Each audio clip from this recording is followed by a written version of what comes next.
सकाळची शाळा सुटली. मुले आपापल्या घरी पांगली. नदीला वरच्या पाणवठ्यावर आंघोळ केली. जाताना चुलीवर टाकलेला डाळभात खाऊन एक वेळचं जेवण उरकलं. आता थोडा वेळ जमिनीवर लवंडावं म्हणून अंथरून टाकलं आणि उशाला दोन्ही हाताची घडी घेऊन निवांत पडलो. ही साधारणतः दुपारी 1ची वेळ. दिवस डोक्यावर आलेला असतो. झाडांच्या सावल्या आपला तळ धरून बसलेले असतात. यावेळी गावात कोणी नसतं. गडी माणसं शेतामळ्यात कामाधंद्याला गेलेली असतात. नाही म्हणायला अंग टाकलेली म्हातारी माणसं आणि शाळेसाठी मागं उरलेली पोरं, एवढंच काही असतं. यावेळी पोरं बेडकासारखी नदीत डुंबत असतात. गावात कुठं कसली हालचाल नसते. शाळेपुढचं निंबाचं झाड देखील फांदीवर 4 कावळे घेऊन स्तब्ध असतं. मग माझ्याही मनात विचार येतो, आपण सुद्धा घटकावर पडावं. आणि असा पडतो न पडतोय तोच एक वयस्क स्त्री आली. तिच्या मागोमाग एक तरणी ताठी मुलगी पण. मी स्वतःला सावरून घेतलं आणि म्हणालो, हा या या या या. माझ्या शेजारची 2 घरं टाकून तिचं घर होतं. तिला अनेकदा मी पाहिलं होतं. शाळेला जाताना सकाळी दारात, आंघोळीला जाताना पाणवठ्यावर, संध्याकाळी फिरायला जाताना कुठेतरी वाटेत अशी अनेकदा दिसे. पण ती समोरून आली की मी वाट देई. पुढं असली तर मागे टाके, पण प्रत्यक्ष डोळ्याला डोळा असा कधी दिला नाही. पण कधीतरी रिकाम्या वेळी उगीच ती मनात डोकावी. एकदा तर चक्क स्वप्नात आली. बोलली काहीच नाही. मी नदीने येत होतो आणि ती पाण्याला चालली होती. जाता जाता पदर पाठीला फडफडला. पण हे काहीतरी अभद्रच. अंगावर पडलेल्या केसाळ अळीसारखा असला विचार मी बाजूला झाडी आणि नितळ कातळाप्रमाणे मन पाक करी. एवढं तिच्याविषयी सांगण्याचं कारण, ती तशी रूपानं होती. गावच्या 1250 लोक वस्तीत उठून दिसत होती. ध्या दिवसा गाव भेसूर दिसायचं. मावळतीचा वैल वारा थेट उगवतीला जायचा. सकाळची कामं उरकून एकदा माणसं रानात गेली की उकिरड्यावरनं नुसत्या कोंबड्या फडफडत असायच्या. आल्या दिवशी हे गाव बघून मी तर गारच झालो होतो. सकाळी दिवसानं गोंडा फोडला आणि उन्हं सरळ गावात आली. धनगराचा संतू दारात आला आणि चिलीम झाडत झाडत म्हणाला, काय मास्तर, पसंत पडला का गाव? हा, मन लावून राहा. इथं कुठला मास्तर लय दिवस टिकला नाही. पुढं तो काहीच बोलला नाही. माझ्याजवळ टेकला नाही. घडीभर थांबला आणि निघून गेला. मला तो यमासारखा दिसला. आता या गावात पुढील दिवस कसे काढायचे? मी विवंचनेत पडलो. गावाला झाड नाही, घराला अंगण नाही, देवळाला शिखर नाही, माणसांना अंग नाही आणि पोरांना बाळसं नाही. सगळी प्रेतकळा. रात्री वाहणारा भन्नाट वारा, दिवसा पडणारा उन्हाचा मारा. रात्री मला झोप आली नाही. एकच वाक्य मनात घोळत राहिलं, इथं कुठला मास्तर लई दिवस टिकला नाही. काय करावं आपण? जावं का राहावं इथं? नाही म्हणायला गावात नदी होती आणि नदीला बारमाही पाणी होतं. तिचा जिव्हाळा धरून गाव तगून राहिला होता.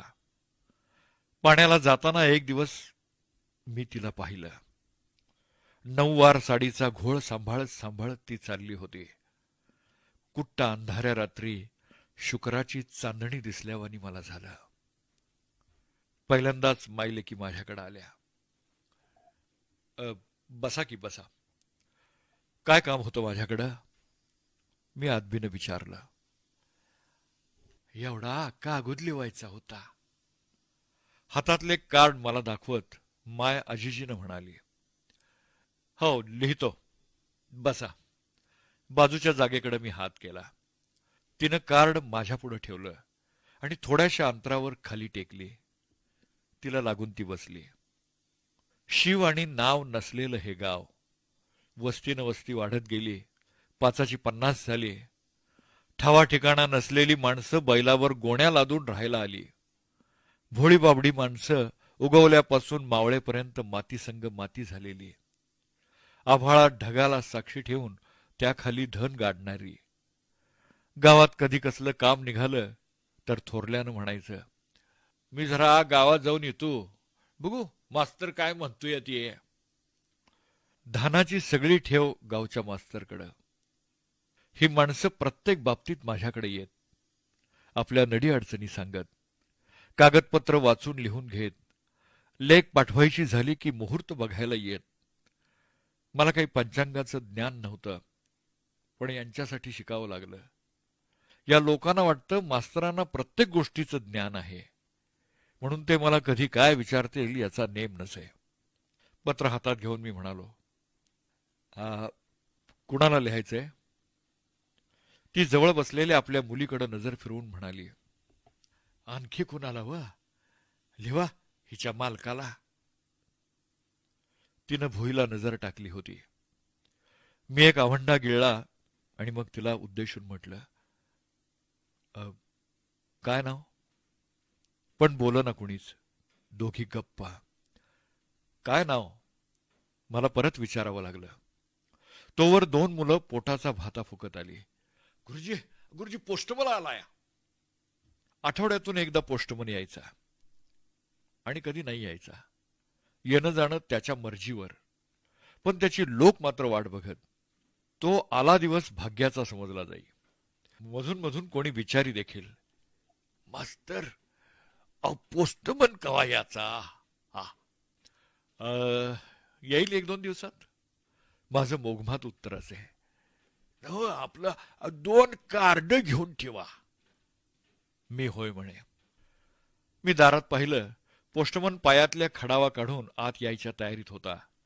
त्याच्या मागे 10-12 माणसं होती. मी म्हटलं, हे पहा, आता हे तुमचं पत्र आपण उद्या लिहू. त्या दोघींनी बसल्या जागा सोडल्या.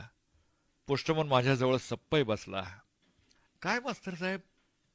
एवढ्या शब्दानं त्यानं माझी ख्याली खुशाली पुसली. गळ्यातली कातडी बॅग पुढ्यात घेतली. गावच्या पत्रांचं पुडकं बाहेर काढलं. भोवती माणसं पटापटा बसली. आपलं एखादं पत्र आहे का उत्सुकतेनं बघू लागली. इथली बरीच मंडळी मुंबई, अहमदाबादला होती. काही पलटणीत होते. गावची जमीन वैराण. राब राब राबलं तरी पोटापुरतं येत नसे. मुलखावर गेलेली माणसं आपलं पोट भरीत, उरलेलं पाठीमागच्या माणसांना पाठवून देत. त्यांचा पैसा अडका, कागदपत्र पोस्टमन घेऊन येई आणि तो आल्यावरच मला पण जगातली घडामोड कळे. एरवी जग उलथून पालथलं तरी मला खबर नसे. हे गाव म्हणजे जगाशी कसला संबंध नसलेलं एक प्रकारचं अंदमान बेट होतं. हिवाळ्यातल्या सकाळी एखादा ढग आपलं गणगोत सोडून डोंगराच्या पायथ्याशी पडावा तसा मी या गावात येऊन पडलो होतो. कधी कधी निघून जावं वाटत होतं, पण जाण्याचा विचार माझ्या सोयीचा नव्हता. 100-125 रुपये मिळवून देणारी नोकरी मोठ्या जिकिरीनं मला मिळाली होती आणि त्यावर अवलंबून असणारी 4 भावंड माझ्या पाठीमागे होते. इथे राहून बाहेरच्या परिचित व्यक्तींशी पत्र लिहून मी माझं अस्तित्व टिकवीत होतो. माझी येणारी 4-2 त्यात पत्र असत. त्यामुळे आम्ही सगळेजण त्याची उत्सुकतेनं वाट पाहत असू. तो आल्या दिवशी गावात बऱ्याच बातम्या कळत. पुढं आठवडाभर गावकरी मंडळी संध्याकाळच्या वेळी आपली पथारी शाळेच्या पटांगणात टाकून चर्चा करीत असत. दुसऱ्या दिवशी सकाळी तिच्या घरावरून जात असताना माझ्या संग येत असलेल्या पिऱ्याला विचारलं, पिऱ्या, हे घर कोणाचं रे? ती होय, धर्मखोताच आहे. आणि ती गोरटेली पोरगी? पिऱ्या तसा लहान. माझ्या दुसऱ्या प्रश्नाचं उत्तर त्याला पटकन देता आलं नाही. काहीसा गोंधळला आणि पुढे बोलला, ती होय, ती त्याच घरातली. मी गप्प झालो. पिऱ्याकडून याबाबतीत जास्त माहिती मिळणार नाही याची मला खात्री झाली. पुढं मला कळालं, ती तिची लेक. नाव सावित्री, पण म्हणतात सगळे साऊ.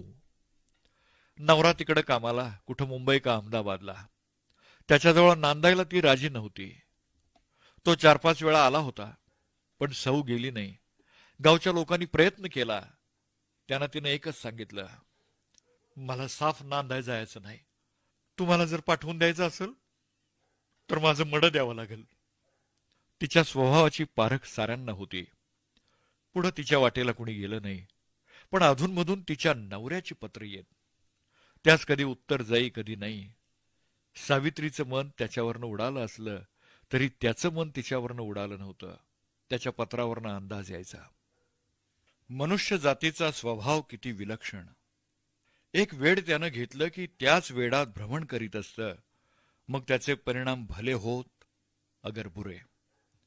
एक दिवस मायलेकीची कशावरून तरी भांडणं पेटली. दुपारची शाळा भरली होती. आई तिला काहीतरी वाईट वंगाळ बोलली. अगं, जन्म देणारी तू अशी मला म्हणालीस तर मग जग काय म्हणल. एवढं बोलली आणि तडक पळत गेली ती बुडकीच्या विहिरीकडं. आई पाठीमागून हाका मारित होती. साऊ, अगं साऊ, माग फिर, माझ्या गळ्याची आण आहे ग तुला साऊ. पण साऊ कुठली थांबायला. बघता बघता तिनं बुडकी गाठली. पोरं ओरडली. गुरुजी, साऊनं उडी ठोकली. शाळेपासून अवघी 4 कासऱ्यावर विहीर. धाडकन आवाज आला. मी ताडदिशी उठलो. 2 ढंगात विहीर गाठली आणि त्या बुडबुड्याच्या अनुरोधानं उडी टाकली. रात्री बोलता बोलता गणूनाना म्हणाला, मास्तर लय भला माणूस. दुपारचं गावात कुणी गडी माणूस नसलं तरी गावची राखण करतोय त्यो. नाहीतर आज ती पोर होती का आपल्यात. हा. शाळेपुढे बसून 10 लोकात गणूनानानं काढलेला विषय ऐकून माझी छाती भरून आली. आपल्याविषयी असं चांगलं बोललं जावं याचा मला थोडा अभिमानही वाटला. दिवस जात होते. सावित्री माझ्या निकट येत होती. दिवसातून 1-2दा कुठेतरी भेटत होती. कोण नाहीस पाहून बोलत होती. काय झाले अंघोळ? सुटली शाळा? असलं 2 शब्दाचं आणि एका वाक्याचं बोलणं. पांढऱ्या शुभ्र दाता आडून हसणं. खरं म्हणजे कोणाची नजर तिच्यावर खेळून राहावी असं तिचं रूप होतं. पण गावातलं कोणी तिच्या वाटेला जात नव्हतं. तिचा स्वभाव तुसडा होता. तिला सारे वचकत. ज्या गावात दिवस कसे काढावे याचे ही मला पंचायत पडली होती, तिथं दिवस कसे संपू लागले हेच मला कळेना. कुठं 2 दिवस बाहेर जायचं म्हटलं तरी जीवावर येत असे आणि कुठं गेलो तरी पटकन परतून येई. त्यावेळी सावित्री नेमकी दारात उभी असे. मास्तर, हे घ्या जेवण. मला सावित्रीनं सांगितलं तुम्ही गावात आलाया म्हणून. आता कवा करता सव? सावित्रीची आई नेमकी जेवण घेऊन आलेली असे. अहो, कशाला इतका त्रास घेता?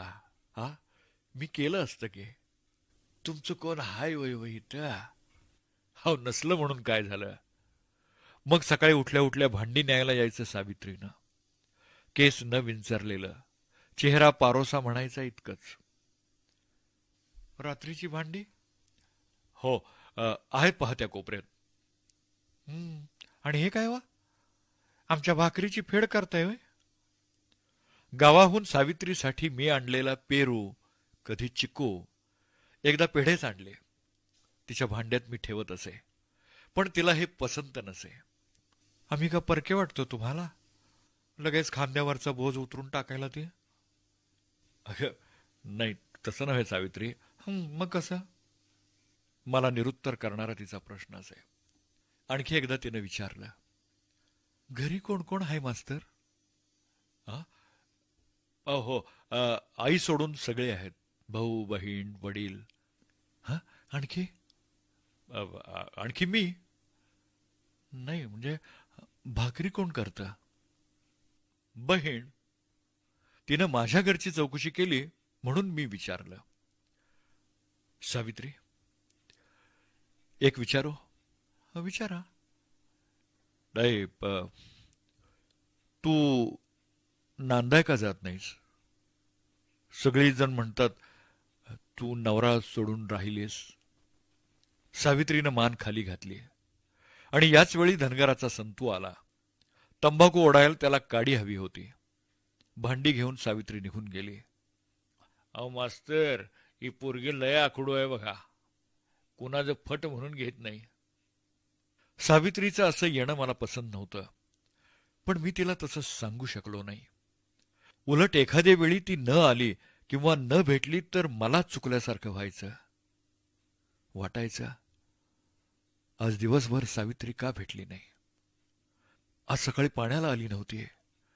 शाळा सुटल्यावर अंगणात उभी राहिली नव्हती. रात्री उशिरापर्यंत झोप आली नाही. उगीच अंथरुणावर बसून राहिलो. एकाकी भावना वाढत चालली. उदास वाटू लागलं होतं. कधी कधी असं सारं असून नसल्यागत वाटतं. जीवाला उगीच हुरहुर लागून राहते. बाहेर आलो. चंद्र कल्ला होता. वारा पडला होता. झाडाचं पान न पान स्तब्ध होतं. गाव सारं झोपी गेलं होतं. फक्त घरांच्या सावल्या पाय पसरत होत्या. कोण? मी एकदम दचकलो. सावित्री. हा, आणि एवढ्या अपरात्री? माझं हृदय धडधडू लागलं. सावित्री, हे काय वेड्यासारखं? अगं कोणी पाहिलं तर? जा, घरी जा. मास्तर. हा सावित्री. सावित्री, अगं माणसानं स्वतःला सावरलं पाहिजे. तू घरी जा बघू. ती आल्या पावली परत फिरली. मी आत आलो. दिवा मालवला. वाटलं अंधारात झोप येईल, पण रात्रभर झोप आली नाही. कुशी बदलत राहिलो. सावित्री आली आणि गेली. पुढं आठवडाभर आम्ही कुणाला कोण भेटलो नाही. भेटावंसं वाटलं नाही. तिच्यामुळं माझे इथले दिवस चांगले जात होते खरे, पण गावात माझा जम चांगला बसला होता. बायका पोरं माझा शब्द मानत होती. म्हातारी माणसं तर म्हणत, "अदा, मास्तर न हो बाबानू, देव माणूस गावाला लाभलाय." ते ऐकून माझी मलाच लाज वाटे आणि चुकलं पाऊल सावरावं वाटे. मास्तर, मास्तर, हे पाय मी पुजलेत तुमचे. मला मला फक्त इथं जागा द्या. शिळेसारखं ओझं सावित्रीनं माझ्या डोक्यावर टाकलं. पण समाजाची बंधनं लादून घेतलेला मी होतो. या 1250 लोकांच्या मते मी एक गावचा भला माणूस होतो. माझ्या पावलावर पाऊल टाकत लोक येत होते. गणू नाना म्हणाला, "मास्तर, तुम्हासनी बरं नाही का व? हा, अंग पार टाकलं या." "हो मास्तर, पोटापाण्याचं हाल करू नका. करायचं जमत नसलं तर आमच्या घरला येत जावा, पण असा परदेश वाटू देऊ नका." सावित्रीच्या आईनं देखील सूचना दिली. 2 मुठी तांदळात वसाभर डाळ टाकून माझं जेवण. तेही कधी खाल्लं कधी न खाल्लं. सावित्रीचं ध्यान व्हायचं आणि अन्नावरची वासना उडायची. सुट्टीच्या दिवशी मी गावाकडे जायचं सोडून दिलं. "मास्तर, आज गावाकडे गेला नाहीसा?" "हो नाही. कोण आहे सावित्री तिथं माझी अशी वाट बघणार का?" "एक आई होती, ती लहानपणीच गेली.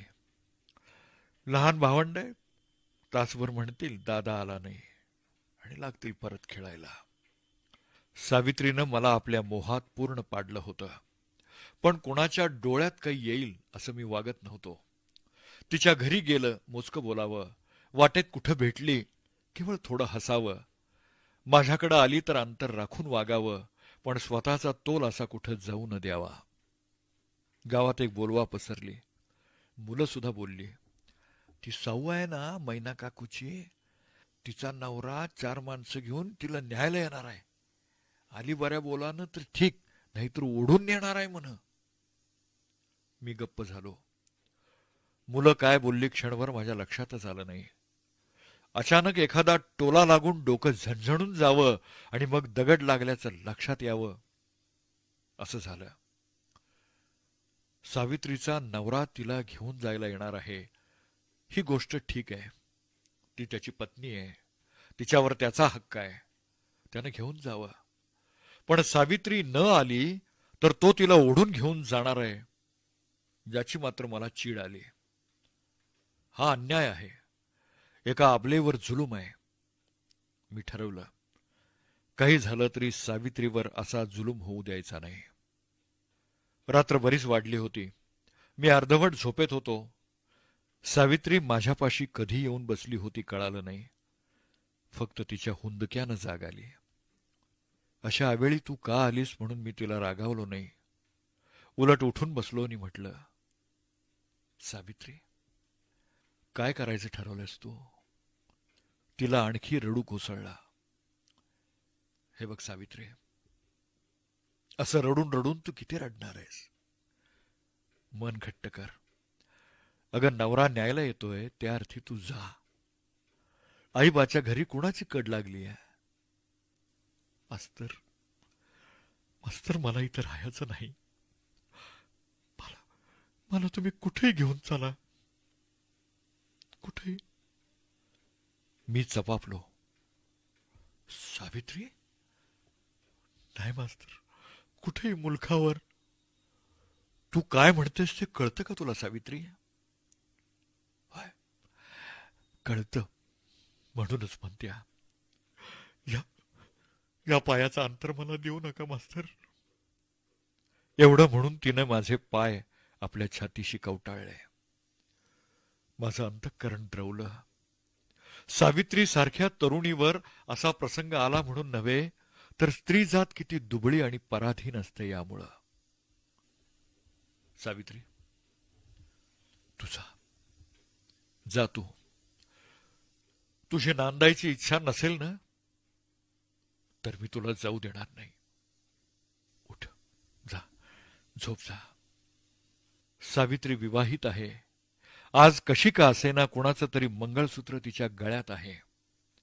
पण पुरुष म्हणून तिच्या जीवनात प्रथम मीच आलो. मला माहित आहे, तिच्याशिवाय मलाही माझं ओझं वाहणं जड आहे. मी विचारात पडलो. कशातच लक्ष लागेना. शाळेत गेलो सावित्री, घरात आलो सावित्री. पुढं 5 दिवसानं सावित्रीचा नवरा आला. बरोबर 5-6 माणसं. सावित्रीत आणि तिच्या नवऱ्यात जमीन आसमानाचा फरक. नात्यातला मुलगा गुंतलेलं वचन, गुंतवून टाकलेली. सावित्रीनं त्याला जो पाहिला तो मंडपातच हळद लावताना. त्या घडीला सावित्रीच्या कपाळाला जी आठी पडली ती कायमची. कैकानी सांगितलं, पोरी, तांदूळ पडलं, सपलं. लेकीचा जन्म डाव लावल तकडं जावं ग. पण गुण कशाचा आला नाही. सावित्रीनं निक्षून सांगितलं, आई, तुला सांभाळायचं होतंय तर सांभाळ मला. नको असेल त्या दिवशी मी विहीर जवळ करीन. मग सगळ्यांनी हात टेकले. नवऱ्याचा सांगावा मात्र वरचेवर यायचा. पत्र यायची, सावित्रीला पाठवून द्या. सकाळी बैठक जमली. गावची माणसं बोलावली. तिकडच्या एकानं प्रश्न टाकला, बोला. नाही, लग्न होऊन झाली पुरी 6 वर्ष, पण अद्याप मुलगी नांदाय आली नाही. आम्ही कुठवर दम धरावा हे आता तुम्हीच सांगा. पण ना कुणाची होती? कुणाचीच नाही. गावच्या प्रत्येकाला वाटायचं सावित्री सारख्या तरण्या ताठ्या पोरीनं सरळ नांदाय जावं. पण या गोष्टीला तिची स्वतःची मुळीच तयारी नव्हती. कुणी माझ्यावर जबरी केलीस तर मी जीव देईन, ही तिची भाषा कायम होती. आणि विहिरीत उडी घेतल्यापासून आईची भाषा बंद झाली होती. सगळ्यांचा सूर आला, तिची समजूत करा आणि घेऊन जावा. एक एक जण जाऊन तिची मनधरणी करत होता, समजावून सांगत होता, पण त्याचा काही उपयोग होत नव्हता. आईनं दाताला दात लावला होता. अरे एवढ्या मिनत्या कशाला करतायसा? न्या जावा वडून, मी इली तर मरू द्या. एक जण गरजला, हा हा, असंच करायची. बऱ्याच जणांनी त्यास पुष्टी दिली. सगळ्यांची मतं कळली. मी आत गेलो. सावित्री एका अंधाऱ्या कोपऱ्यात मान गुडघ्यात घालून रडत होती.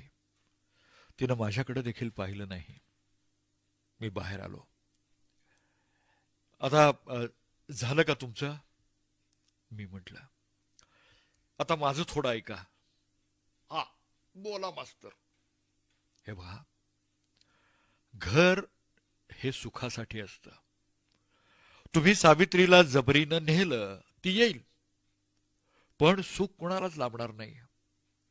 तेव्हा तुम्ही सगळेजण तिचं मन वळवा, आणि तिनं नकारच दिला तर सोडपत्र करा. पण जबरीनं काही साधणार नाही, आणि आम्ही साऱ्यांनी मिळून एका मुलीवर असा अन्याय करणं हे मलाही बरं दिसत नाही. म्हणजे ज्याचा त्याला रस्ता मोकळा करून दिलेला बरा. कसं?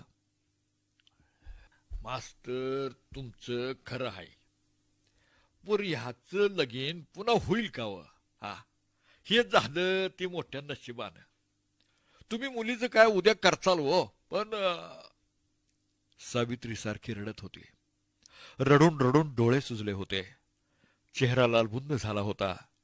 सारीजण तिच्या भोवती बसून गळ घालू लागले. अगं, मास्तरपणा आले ती बघ, काय ते सांग ना. तिनं माझ्याकडं नुसतं पाहिलं आणि पूर्ववत खाली मान घातली. अगं मास्तराच तरी ऐक, हा काय सांगतात ती बघ.